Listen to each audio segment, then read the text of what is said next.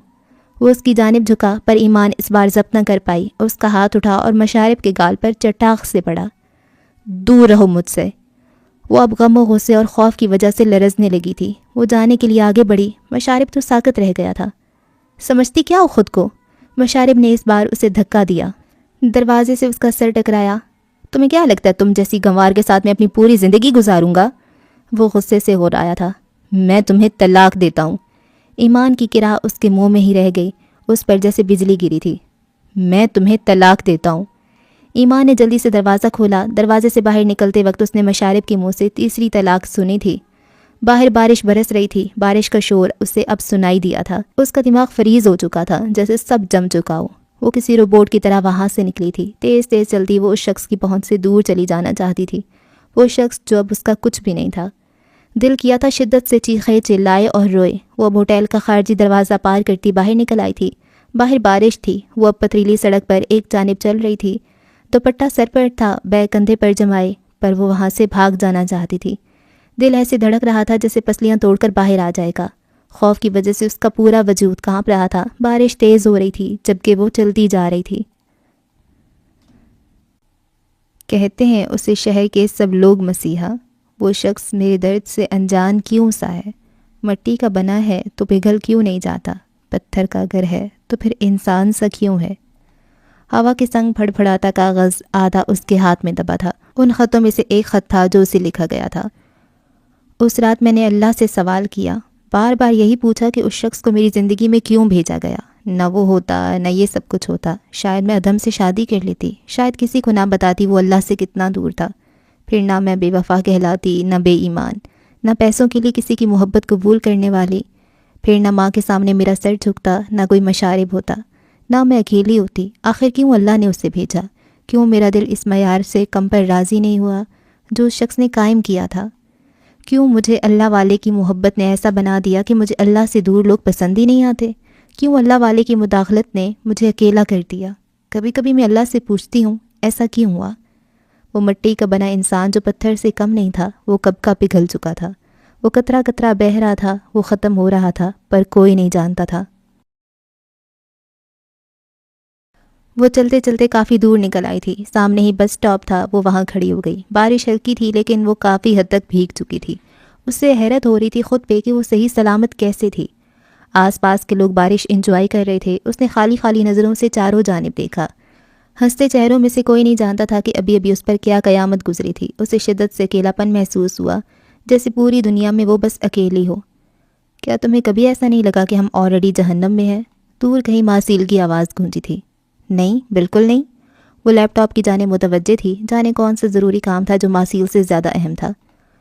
لیکن مجھے ایسا ہی لگتا ہے جیسے قیامت گزر گئی ہے اور ابھی میں جہنم میں سزا کاٹ رہا ہوں۔ وہ اس کے چہرے کو آنکھوں میں سموئی کہہ رہا تھا۔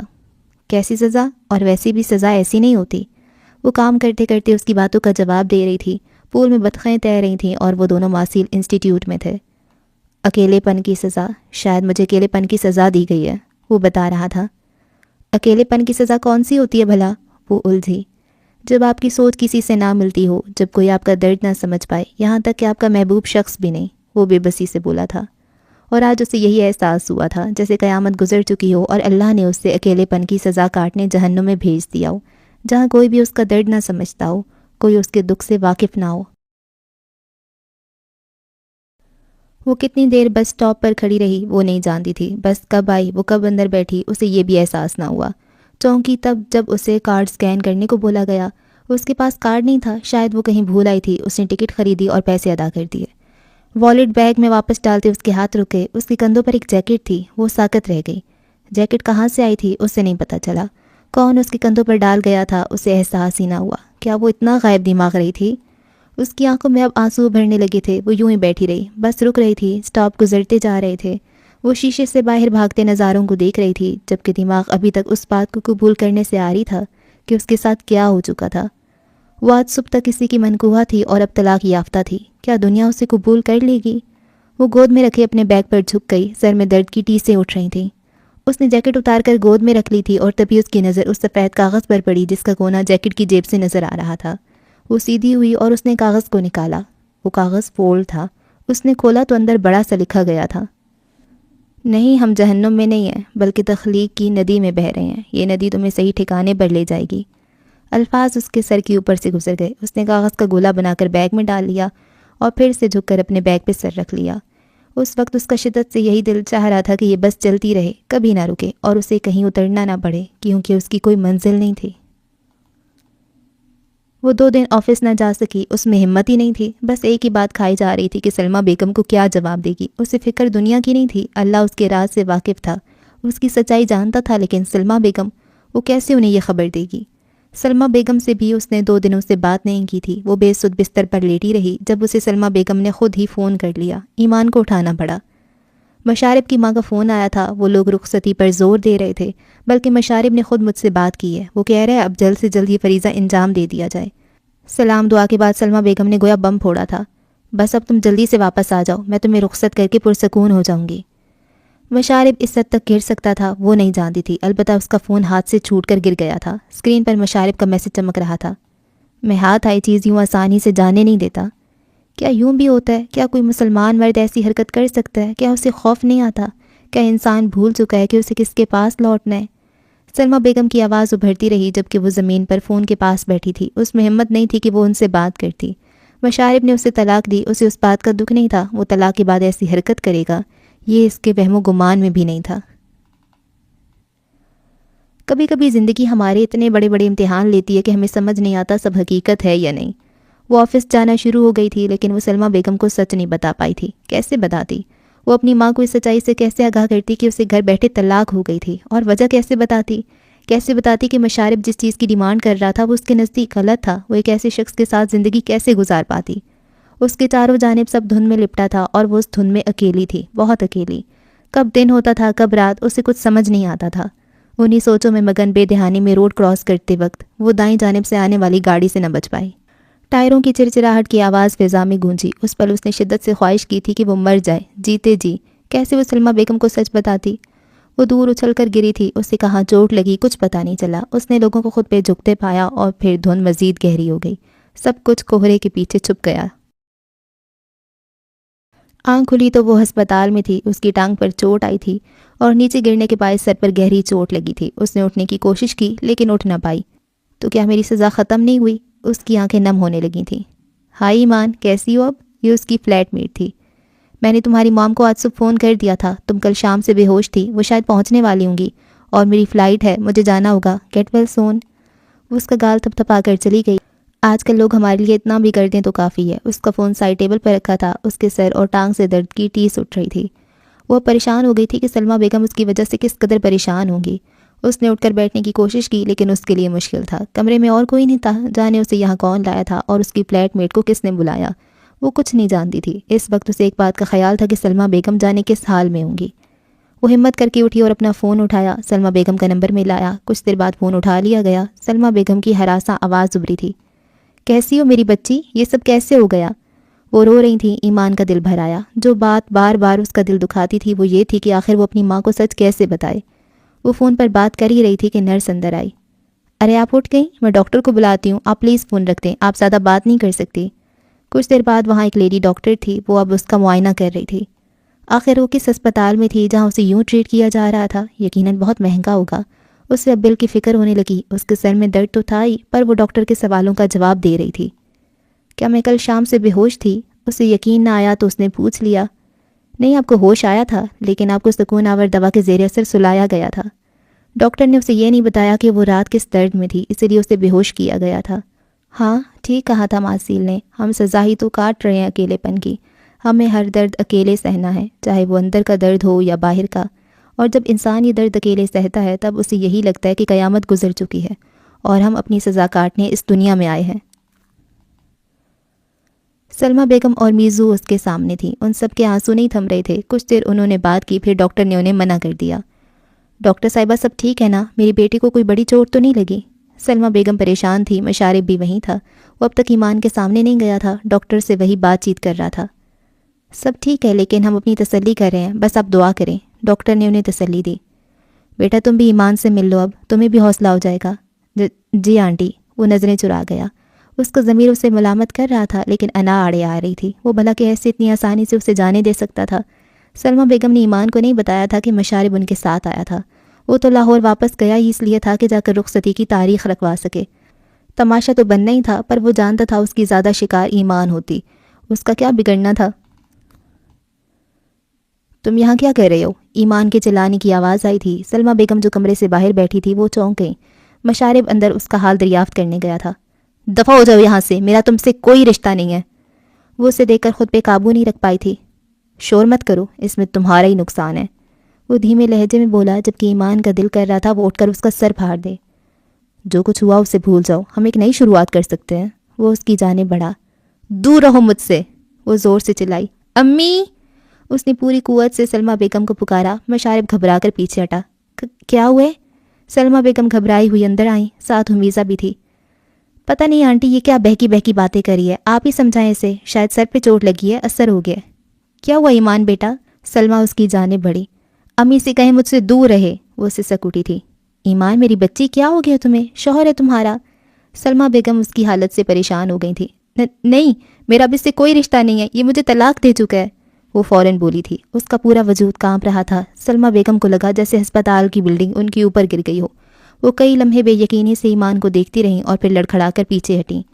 حمیزہ خاموشی سے کبھی اپنی بہن تو کبھی مشارب کو دیکھ رہی تھی۔ آنٹی سنبھالے خود کو، ایسا کچھ نہیں ہے، ایمان کو غلط فہمی ہوئی ہے۔ مشارب نے آگے بڑھ کر سلمہ بیگم کو تھاما۔ غلط فہمی؟ کیا تمہیں خدا سے ڈر نہیں لگتا؟ وہ پوری قوت سے چلائی۔ سلمہ بیگم نے پہلی بار اسے اس روپ میں دیکھا تھا۔ حمیزہ غور سے مشارب کو دیکھ رہی تھی۔ وہ جانتی تھی ایمان اتنا بڑا جھوٹ نہیں بول سکتی۔ اس کا مطلب مشارب جھوٹ بول رہا تھا۔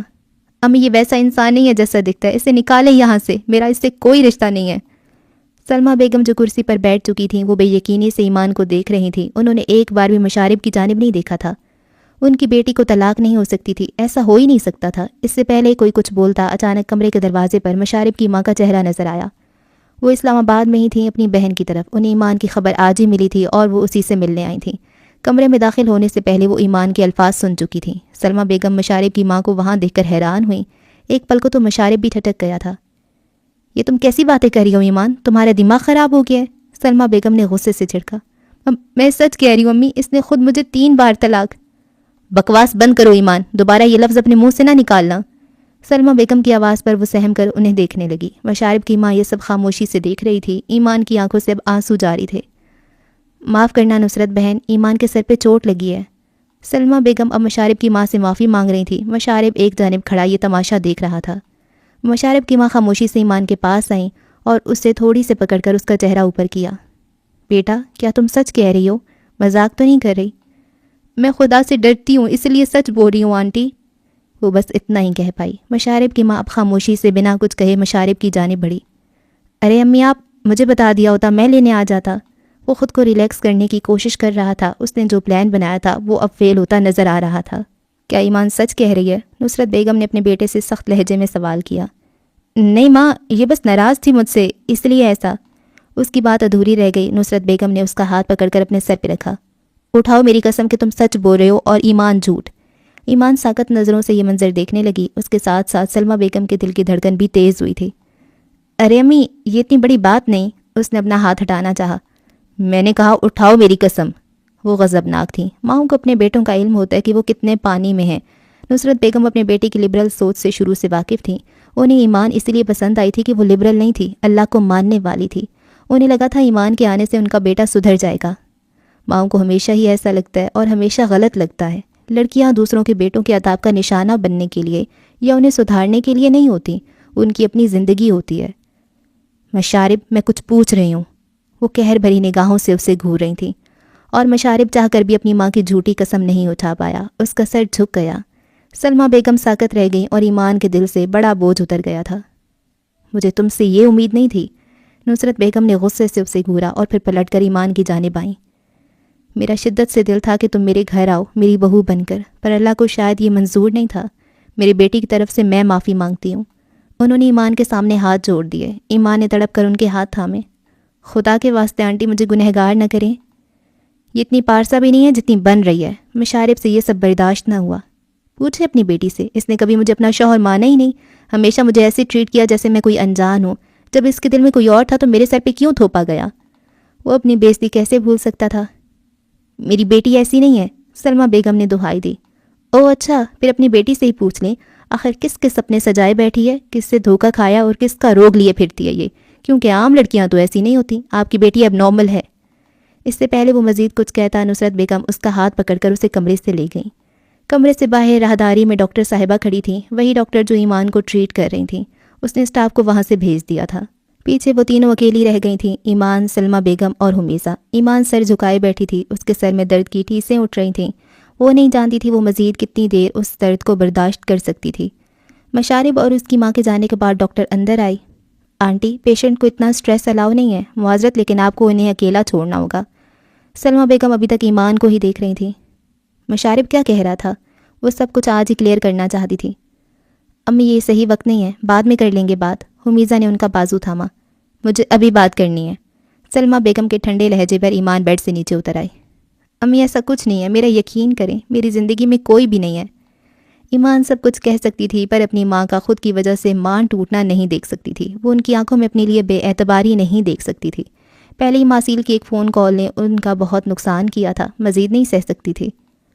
اور دل میں سلمہ بیگم کے لہجے اور نگاہوں دونوں میں شک تھا۔ ایمان کو اپنے اندر ٹوٹ پھوٹ سی محسوس ہوئی۔ کوئی بھی نہیں ہے امی، وہ کیسے یقین دلاتی؟ جھوٹ نہیں ایمان، تم اپنے ماں کی قسم اٹھاؤ اور سچ بتاؤ۔ اس نے سلمہ بیگم کا یہ روپ پہلی بار دیکھا تھا۔ اس کے ہونٹ پھڑپھڑائے لیکن وہ کچھ کہہ نہ پائی۔ ڈاکٹر یہ سب خاموشی سے دیکھ رہی تھیں۔ اس کے ہاتھ میں موبائل فون تھا جس پہ ریکارڈنگ کا آپشن آ رہا تھا۔ امی میرے دل میں کوئی بھی نہیں ہے، خالی ہے، ویران، اجاڑ اور بنجر ہے، کوئی کلی کوئی پھول اگتا ہی نہیں ہے۔ وہ بھرائی آنکھوں سے بولی۔ دل ویران بلا وجہ نہیں ہوتا، کس کا روگ لیے پھرتی ہو تم؟ سلمہ بیگم کے الفاظ کسی خنجر کی طرح اس کے دل میں اترے تھے، جبکہ ایمان نے نفی میں سر ہلایا۔ میں نے تمہیں آزادی اس لیے نہیں دی تھی کہ تم بے ایمان ہو جاؤ۔ سلمہ بیگم یہ سہ نہیں پا رہی تھی کہ ان کی بیٹی کو بھی طلاق ہو چکی تھی، انہیں اب کتنی رسوائی اٹھانی پڑتی۔ امی میری بات سنیں، وہ اپنی صفائی دینے آگے بڑھی۔ آج سے ہمارا تم سے کوئی رشتہ نہیں۔ کتنے سخت الفاظ تھے، ایمان کے پیر زمین میں ہی گڑ گئے۔ اس نے بے یقینی سے اپنی ماں کو دیکھا۔ تمہاری وجہ سے میں نے اپنے بھائیوں سے رشتہ توڑ لیا، تمہاری وجہ سے میں نے زمانے کی باتیں سنی اور تم نے زمانے کی خاک میرے سر پہ ڈال دی۔ ایمان نے مدد طلب نظروں سے حمیزہ کو دیکھا۔ اس نے آگے بڑھ کر سلمہ بیگم کو روکنا چاہا۔ آئندہ مجھے اپنی شکل مت دکھانا، رہو جس کے ساتھ رہنا ہے۔ وہ حمیزہ کو بازو سے کھینچتے کمرے سے باہر نکل گئی۔ نہیں امی مت جائیں، میری بات سنیں، میں بے ایمان نہیں ہوں۔ اس نے سلمہ بیگم کے پیچھے بھاگنا چاہا پر ٹانگ پہ لگی چوٹ کی وجہ سے وہ 2 قدم بھی نہ چل پائی اور لڑکھڑا کر گری۔ میں بے ایمان نہیں ہوں۔ وہ ہولے ہولے ایک ہی جملہ بڑبڑا رہی تھی اور پھر چاروں جانب اندھیرا چھا گیا۔ وہ ایمان بنت عبداللہ، ساری دنیا سے جیتنے والی، یہاں تک کہ عبداللہ شہاب الدین یعنی اپنے باپ کے سامنے ڈٹ جانے والی، صرف اپنی ماں کے سامنے ہار جاتی تھی۔ ہاں، سننے اور دیکھنے والے کہتے تھے وہ اپنی ماں سے عشق کرتی تھی۔ وہ آج سلمہ بیگم کے سامنے ہار کر اپنی پوری دنیا ہار گئی تھی۔ کچھ دیر بعد نرس اور ایک ڈاکٹر اس کے کمرے کی جانب بھاگے تھے۔ عبدل، کیچڑ میں دھنستے ہوئے اس نے اپنے بچاؤ کے لیے زور سے اسے پکارا تھا، ایک آخری پکار۔ یہ اتنی زوردار اور دردناک تھی کہ وہ ہڑبڑا کر اٹھ بیٹھا۔ وہ پورا پسینے میں بھیگا ہوا تھا، جانے کیسے کام کرتے کرتے اس کی آنکھ لگ گئی۔ اسے کافی دیر بعد یہ خواب نظر آیا تھا، وجہ وہ جانتا تھا۔ وہ اب کرسی پہ بیٹھا گہرے سانس لے رہا تھا، سامنے اس کا لیپ ٹاپ آن تھا۔ اس نے اپنے ہاتھوں سے چہرے کو رگڑا، پیشانی پر پسینے کے ننھے قطرے تھے۔ باہر کافی اندھیرا تھا۔ وہ اپنی جگہ سے اٹھا اور کھڑکی میں جا کر کھڑا ہو گیا۔ شاید ہی وہ کبھی سکون سے سویا ہو جب سے اسے یہ خواب آنے لگے تھے۔ وہ اب جانتا تھا خواب والی لڑکی کون تھی، اور یہ جاننے کے بعد تو اس کی بے چینی مزید بڑھ گئی تھی۔ کچھ دیر بعد اس کی فون کی اسکرین جگمگ کرنے لگی۔ ڈاکٹر مہک کا نام جگمگ کر رہا تھا۔ میرے خیال سے اب آپ کو وزٹ کرنا چاہیے تاکہ پیشنٹ کو آپ خود دیکھ سکیں۔ مجھے یہ حق نہیں، وہ بس اتنا ہی کہہ پایا۔ وہ اب میرڈ نہیں ہے مسٹر حاج جبیل، اسے ڈائیورس ہو چکی ہے۔ ڈاکٹر مہک نے اس کی سماعت پہ بم پھوڑا۔ واٹ؟ وہ ساکت ہوا۔ کچھ بھیجا ہے آپ کو، ایک ریکارڈنگ، آپ سن لے، آئیڈیا ہو جائے گا۔ ڈاکٹر مہک فون بند کر چکی تھی جبکہ وہ وہیں کھڑا رہ گیا۔ ہم والدین اس بات کو قبول کیوں نہیں کر پاتے کہ اولاد ایک آزمائش ہے؟ اولاد ہماری طرح ہی مٹی سے بنے انسان ہیں، وہ بھی خطا کر سکتے ہیں، وہ بھی بھٹک سکتے ہیں، وہ بھی سینے میں دل رکھتے ہیں اور وہ بھی دل کے ہاتھوں مجبور ہو سکتے ہیں۔ سلمہ بیگم نے اپنی پوری زندگی ایمان پر انویسٹ کی تھی تاکہ اسے ہر طرح سے پرفیکٹ بنایا جا سکے، اور وہ بنی رہی۔ کم عمری سے ہی ایک پرفیکٹ شخص کو دل میں رکھنے کے باوجود وہ کبھی نہیں ڈگمگائی، اس نے کبھی شکایت کا موقع نہیں دیا۔ سلمیٰ بیگم کو لگتا تھا ان کی بیٹی کے دل تک کبھی کوئی پہنچ ہی نہیں سکتا۔ انہوں نے ہمیشہ ایک ہی خواب دیکھا تھا کہ ایمان بنت عبداللہ اپنی ماں کی طرح طلاق یافتہ نہیں کہلائے گی، بلکہ شادی شدہ ایک پرفیکٹ زندگی گزارے گی تاکہ کوئی ان پر بات نہ کر سکے، کوئی ان کی تربیت پہ انگلی نہ اٹھا سکے۔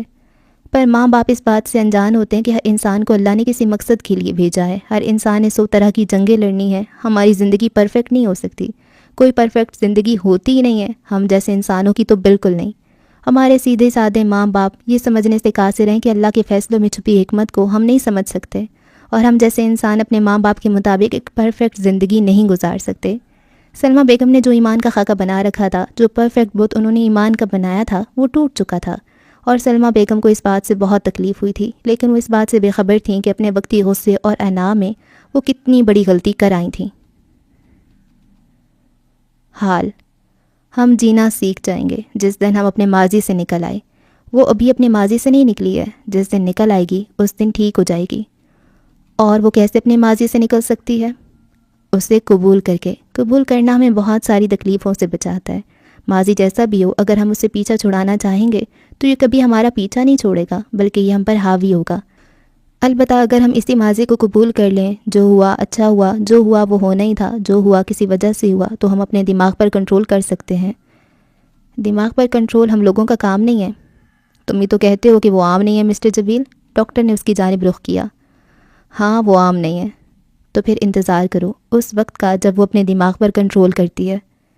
انسانی دماغ سے زیادہ طاقتور کچھ نہیں۔ انسان جب اس پہ کنٹرول کر لیتا ہے تو پھر کائنات کے بڑے رازوں کو پا لیتا ہے۔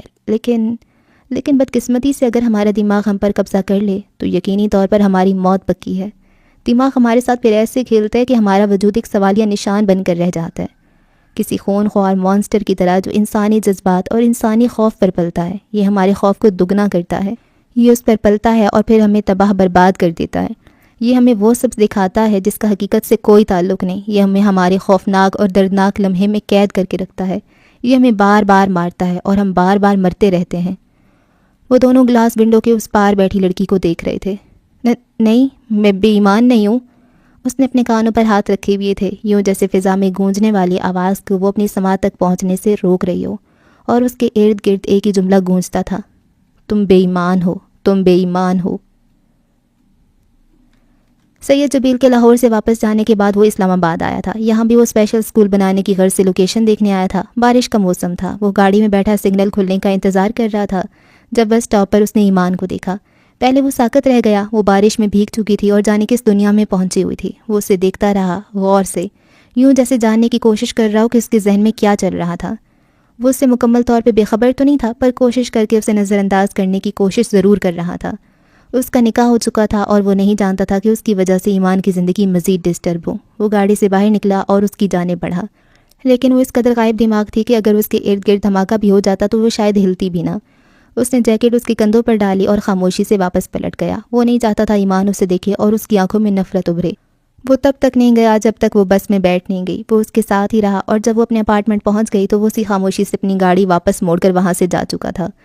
وہ 3 دنوں سے اسلام آباد میں تھا اور ان 3 دنوں میں وہ ایک پل بھی اس کے ذہن سے نہیں نکلی تھی۔ تھک ہار کر اس نے گاڑی کی سیٹ سے پشت ٹکا کر آنکھیں موند لیں۔ تم میرے ذہن سے اتر جاؤ، میں تمہیں عمر بھر دعا دوں گا۔ میں عبدل نہیں ہوں۔ آخر آپ میرے اتنے امتحان کیوں لے رہے ہیں؟ آخر کب تک آپ کی بے رخی برداشت کروں؟ دائمہ اس کے رویے سے تنگ آ چکی تھی۔ مسلسل اپنے میسیجز کو اگنور ہوتے دیکھ کر وہ بالآخر پھٹ ہی پڑی۔ ہاتھ نے اسے بولنے دیا۔ وہ جانتا تھا دائمہ غلط نہیں تھی، غلط تو وہ سب تھے۔ جب اسے سچائی پتہ چلتی جانے وہ کیا کرتی؟ اب آپ چپ کیوں ہیں؟ کچھ بولیں، کوئی جواب دیں۔ آپ کی اس خاموشی نے میرا جینا حرام کر دیا۔ ویسے تو آپ گھنٹوں بولتے ہیں اپنے سیشنز میں، لیکن میرے لیے آپ کے پاس ایک لفظ بھی نہیں ہے۔ کیا آپ کو ذرا سا احساس نہیں؟ احساس ہے دائمہ، اس لیے خاموش ہوں۔ اس کے لبوں سے اپنا نام سن کر وہ ساکت ہو گئی۔ فون کان سے لگائے وہ جانے کتنے لمحے اس شہر میں جکڑی رہی جو اپنا نام اس کے لبوں سے سننے پر قائم ہوا تھا۔ میں آپ کی بچپن کی فیانسی ہوں، اس کے علاوہ ہم کزنس بھی ہیں، ہمارے 2 رشتے ہیں۔ کیا آپ کے پاس کسی ایک رشتے کے لیے بھی ٹائم نہیں ہے؟ وہ نم آنکھوں سے شکوہ کر رہی تھی۔ اس کی بات سن کر ہاتھ نے گہرا سانس لیا تھا۔ پہلے ہی سید جبیل پچھلے 2 دنوں سے لاہور میں اس کے ساتھ رہ رہے تھے۔ وہ ان کی موجودگی میں کافی محتاط تھا۔ اس سے پہلے ہی دال میں کچھ کالا لگ رہا تھا، اور اب دائمہ کی یہ ضد، اسے سمجھ نہ آیا کیا کرے۔ ایک کزن ہونے کے ناطے تم میرے لیے قابل احترام ہو، وہ بس اتنا ہی کہہ پایا۔